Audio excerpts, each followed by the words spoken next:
Bismillahirrahmanirrahim. Assalamualaikum warahmatullahi wabarakatuh. Alhamdulillahirabbil alamin wassalatu wassalamu ala asrofil anbiya'il mursalin wa ala alihi wa sahbihi wa man tabi'ahum bi ihsani ila yaumiddin. Amma ba'du.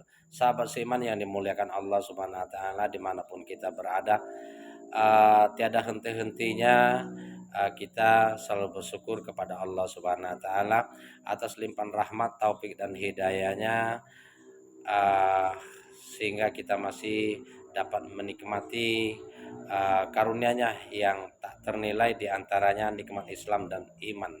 Dengan nikmat ini sudah sepatutnya uh, tiada pilihan bagi kita untuk mengatakan untuk tidak beribadah kepada Allah Subhanahu wa taala, sebagaimana merupakan salah satu kita diciptakan untuk beribadah kepadanya. Wa ma khalaqtul jinna wal insa illa liya'budun. Itu kita bersyukur dengan mengucapkan alhamdulillahirabbil alamin. Salawat beserta salam semoga selalu tercurahkan kepada baginda Rasulullah sallallahu alaihi wasallam. Mudah-mudahan dengan mengikuti sunnah-sunnahnya, banyak bersolawat kepadanya, senantiasa kita mendapatkan syafaatnya di yaumil akhir. Amin, Allahumma amin. Allahumma sholli ala sayyidina Muhammad wa ala ali sayyidina Muhammad. Sahabatku, sahabat tercinta dimanapun kita berada, Allah SWT berfirman di dalam surah Al-Kautsar ayat 1 dan 2. Bismillahirrahmanirrahim. Inna a'toina kal kausar fasholli lirabbika wanhar.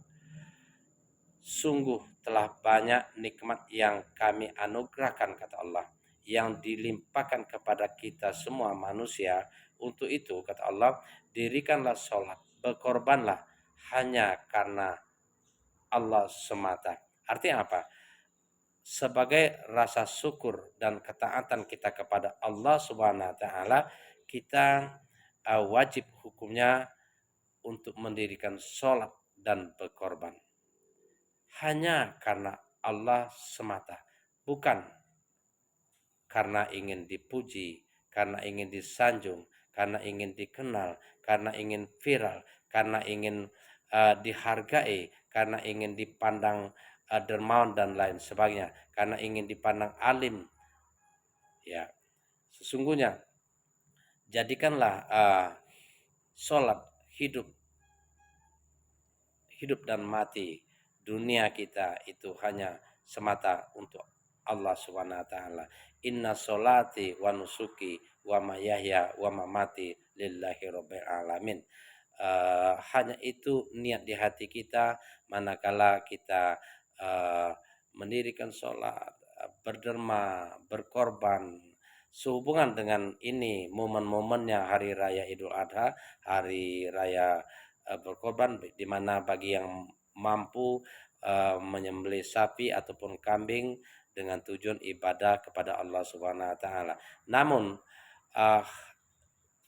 ada hal yang bisa merusak amal ibadah kita menjadi sia-sia. Manakala kita menyebut-nyebut, menyakiti perasaan si penerima, dengan bangga kita berkuar-kuar misalnya, sehingga satu dusun, satu RT, satu desa, satu kota, bahkan satu negara heboh karena kita misalnya. Ini berarti tidak lepas dari ada apa dengan hati kita. Apakah kita berniat pamer, riya, sok kaya, sok derma dan lain sebagainya? Hanya diri kita sendiri yang tahu, dan masyarakat bisa menilai apa yang mungkin ada di dalam hati kita. Manakala kita berlaku demikian, maka sesungguhnya amal ibadah kita tidak ada di sisi Allah Subhanahu wa taala. Semua yang kita usahakan adalah sia-sia. Layak diruna ala saim mimma kasabu wallahu lah yahdil qaumil kafirin. Kata Allah, sesungguhnya apapun yang kalian usahakan, kalian perjuangkan, kalian dermakan, kalian berikan kepada orang lain, itu sia-sia, tidak ada di nilainya di sisi Allah Subhanahu wa taala. Dan Allah Subhanahu wa taala tidak mencintai orang-orang kafir. Orang kafir yang dalam hal ini adalah orang yang manakala dia berinfak, berderma, berkorban dan lain sebagainya disebut-sebut dan menyakiti perasaan si penerima. Maka Allah mengatakan orang ini orang yang tidak beriman kepada Allah dan hari akhir, dan inilah yang disebut Allah orang-orang kafir dalam hal ini. Allah SWT berfirman di dalam surah Al-Baqarah ayat 28 ya. Ya surah Al-Baqarah ayat 264. Bismillahirrahmanirrahim. Ya ayyuhallazina amanu la tubtilu shadaqatikum bil mani wal aza kallazi yumpiku malahu ria'an nas wa la yu'minu billahi wal yaumil akhir. Pamasaluhu kamasali su'wanin alaihi turubung pa'asoba wa bilung patarukahul solda la yakdiruna ala sa'imim makasabu wallahu la yahdil qaumil kafirin.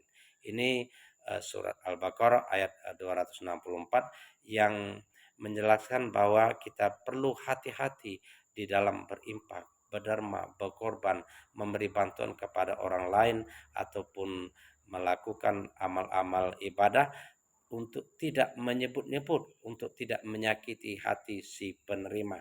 Manakala kita demikian, kita bagaikan batu licin yang dihinggapi debu, namun diantam hujan yang deras dan batu itu akan licin seperti semula dan tidak ada amal ibadah yang kita dapatkan di sisi Allah Subhanahu wa taala, dan sia-sialah apa yang kita usahakan. Layak diru na'ala saim mimma kasabu. Manakala kita berusaha menghindari riya, pamer, menyebut-nyebut dan menyakiti perasaan hati si penerima, maka kita akan mendapatkan ampunan dan pahala surga di sisi Allah Subhanahu wa taala. Allah Subhanahu wa taala berfirman di dalam surat Ali Imran ayat 133, wasari'u ila maghfiratin wasari'u ila maghfiratin mir rabbikum wa jannatin anduhas samawati wal ard uiddat lil muttaqin. Kata Allah, bersegeralah kalian mencari ampunan dan pahala surga yang di bawahnya mengalir sungai-sungai yang indah yang disiapkan bagi orang-orang yang bertakwa. Orang yang bertakwa di sini kata Allah, allazina yunfikuna fis sarra'i wad dharra wal kazimi wal ghaizi wal afina 'anin nas wallahu yuhibbul muhsinin. Adalah orang-orang yang mampu, yang selalu berusaha untuk berinfak, bersedekah, berderma, berkorban, baik dalam keadaan lapang maupun dalam keadaan sempit, dan orang-orang yang mampu menahan amarah dan memaafkan kesalahan orang lain. Maka Allah Subhanahu wa taala menyediakan ampunan dan pahala surga. Mudah-mudahan ada manfaatnya untuk kita semua agar kita jadikan pedoman untuk berakhlak di dalam beribadah kepada Allah Subhanahu wa taala. Demikian, assalamualaikum warahmatullahi wabarakatuh.